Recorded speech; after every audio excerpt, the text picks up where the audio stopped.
राधे राधे, जय श्रीमन नारायण, हरे कृष्णा। कैसे हैं आप लोग?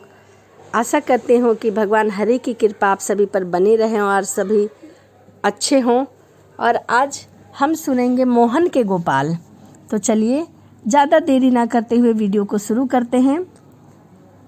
एक छोटे से गांव में एक विधवा ब्राह्मणी रहा करती थी। 6 वर्षीय उसका एक बालक था जिसका नाम था मोहन। मोहन के अतिरिक्त उसका इस दुनिया में और कोई नहीं था। वह 2-4 भले घरों में बर्तन मांज कर अपना गुजारा किया करती थी, अपना पेट भर लिया करती थी और भगवान का भजन कीर्तन करती थी।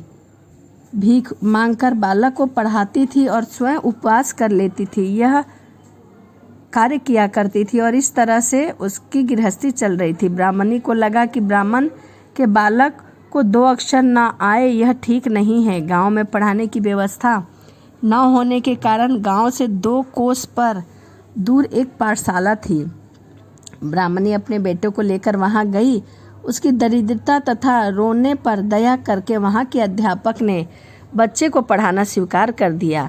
वहां पढ़ने वाले छात्र गुरु के घर में रहते थे, किंतु ब्राह्मणी का पुत्र मोहन अभी बहुत छोटा था और वह ब्राह्मणी को भी अपने पुत्र को देखे बिना चैन नहीं पड़ता था। इसीलिए मोहन नित्य पढ़ने के बाद सायंकाल में अपने घर लौट आता था। उसको विद्या प्राप्ति के लिए प्रतिदिन 4 कोस चलना पड़ता था, 2 कोस आना और 2 कोस जाना।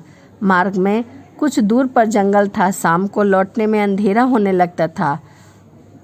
उस जंगल में मोहन को डर लगता था जब वह लौटता था। एक दिन गुरुजी ने यहाँ कोई उत्सव था। मोहन को अधिक देरी हो गई लौटने में और जब वह घर लौटने लगा तो रात्रि हो गई। अंधेरी रात्रि, जंगली जानवरों की आवाज़ से बालक मोहन भय से थर थर काँपने लगा। ब्राह्मणी भी देर होने के कारण बच्चे को ढूंढने निकल पड़ी थी। किसी प्रकार अपने पुत्र को वह घर लेकर आई। मोहन ने सरलता से कहा, माँ, दूसरे लड़के को साथ ले जाने कोई ना कोई आता है, परंतु मुझे ले जाने कोई नहीं आता और मुझे जंगल में बहुत डर लगता है। तू मेरे लिए भी एक नौकर रख दे। बेचारी ब्राह्मणी रोने लगी। उसके पास इतना पैसा कहाँ था कि वह नौकर रख सके और ना तो उसके पास समय था कि वह उसे लाने और ले जाने जा सके। यदि वह उसे लाने ले जाने जाती तो घरों में काम कौन करता है। इसी वजह से माता को रोते देख मोहन ने कहा, माँ तू रो मत, क्या हमारा कोई और भाई नहीं है? अब ब्राह्मणी क्या उत्तर दे। उसका हृदय पसीज गया, उसका हृदय भर गया।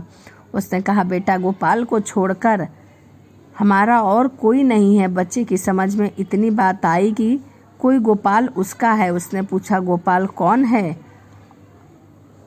गोपाल कौन है और वह हमारा क्या लगता है? ब्राह्मणी ने सरल भाव से कह दिया, वह तुम्हारे भाई लगते हैं। वह सभी जगह पर रहते हैं परंतु आसानी से नहीं दिखते। संसार में ऐसा कौन सा स्थान है जहाँ वह नहीं रहते? लेकिन उनको तो देखा था ध्रुव ने, प्रहलाद ने और गोकुल के गोपियों ने।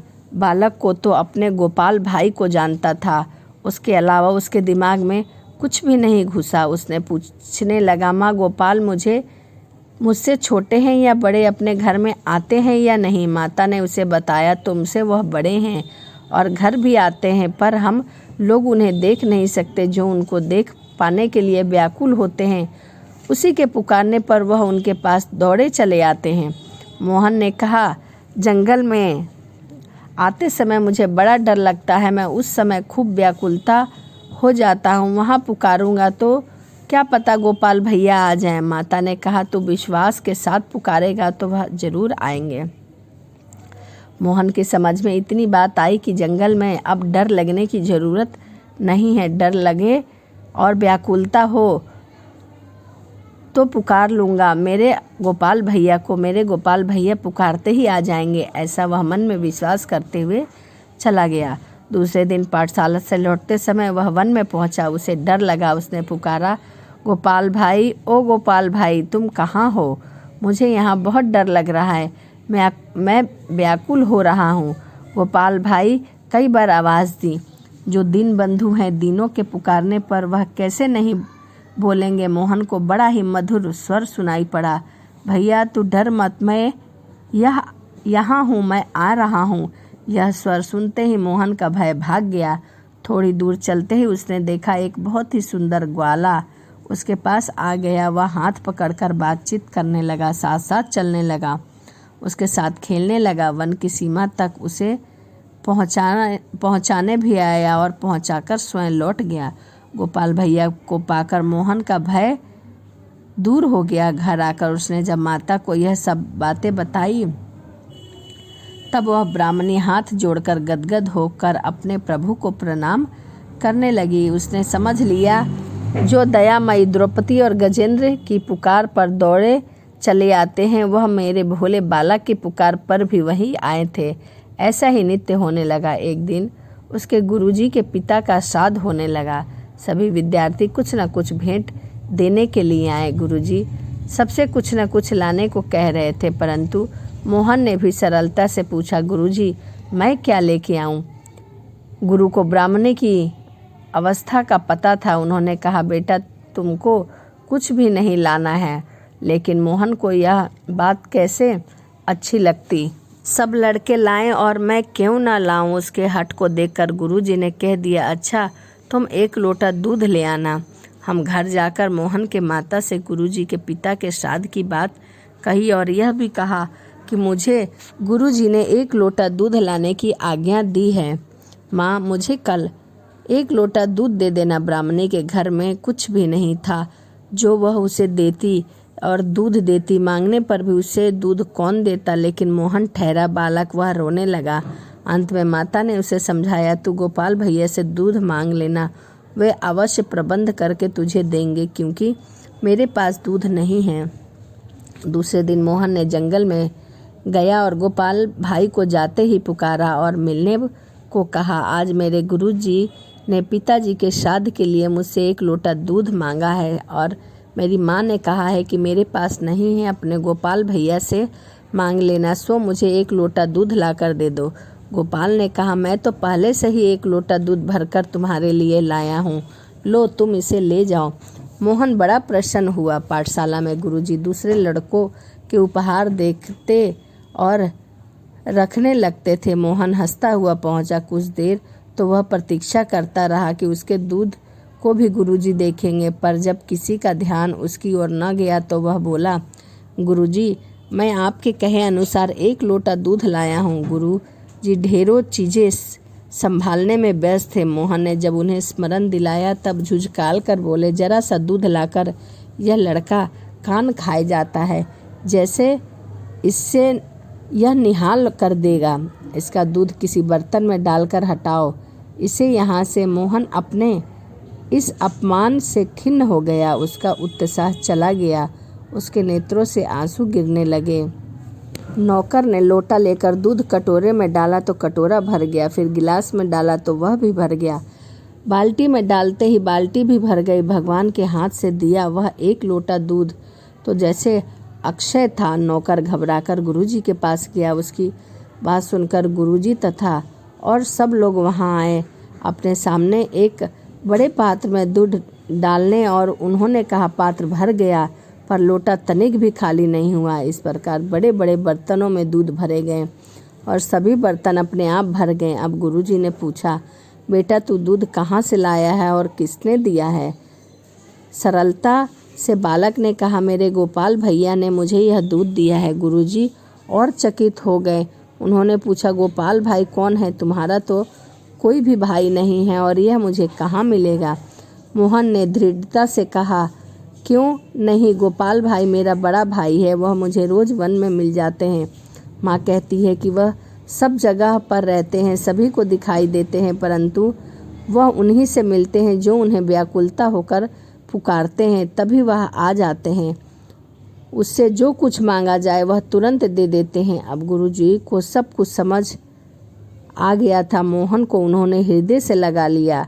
श्राद्ध में दूध से खीर बनी और ब्राह्मण उससे स्वाद का वर्णन करते हुए तृप्त नहीं होते थे। गोपाल भाई के दूध का स्वाद स्वर्ग के अमृत के समान था। संसार के किसी पदार्थ में कहाँ इतनी शक्ति। उस दूध का बना श्राद्धांत पाकर गुरुजी के पीतर तृप्त हुए।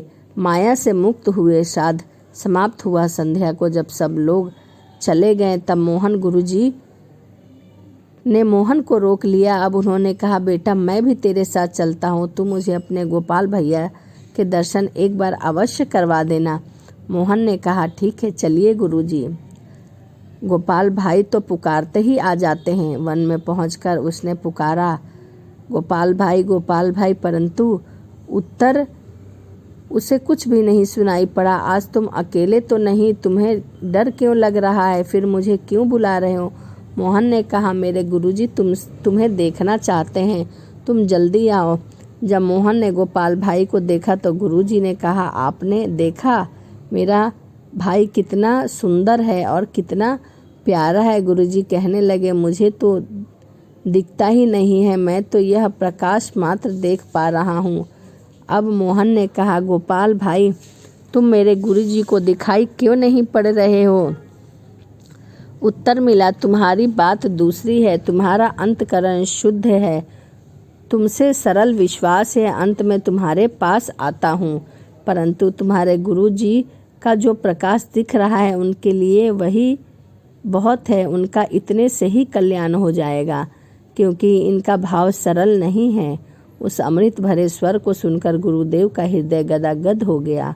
उनको अपने हृदय में भगवान के दर्शन हुए। भगवान की उन्होंने स्तुति की। कुछ देर में जब भगवान वहाँ से अंतराध हुए तब मोहन को साथ लेकर वो उसके घर आए और वहाँ पहुँचकर उनके नेत्र भी धन्य हो गए। गोपाल भाई उस ब्राह्मणी की गोद में बैठे थे और माता के नेत्रों की अश्रुधारा उनकी काली धराली अलंकों पर भीग रही थी। माता को शरीर की शुद्ध बुद्ध भी नहीं थी। तो यह कथा आपको कैसी लगी मोहन के गोपाल की? तो चलिए इसी के साथ वीडियो को समाप्त करते हैं और मिलते हैं अगली वीडियो में। यदि आपको कथा अच्छी लगी हो, कहानी अच्छी लगी हो तो प्लीज़ कमेंट ज़रूर करिएगा। तो चलिए मिलते हैं अगली वीडियो में। राधे राधे, जय श्रीमन नारायण, हरे कृष्णा।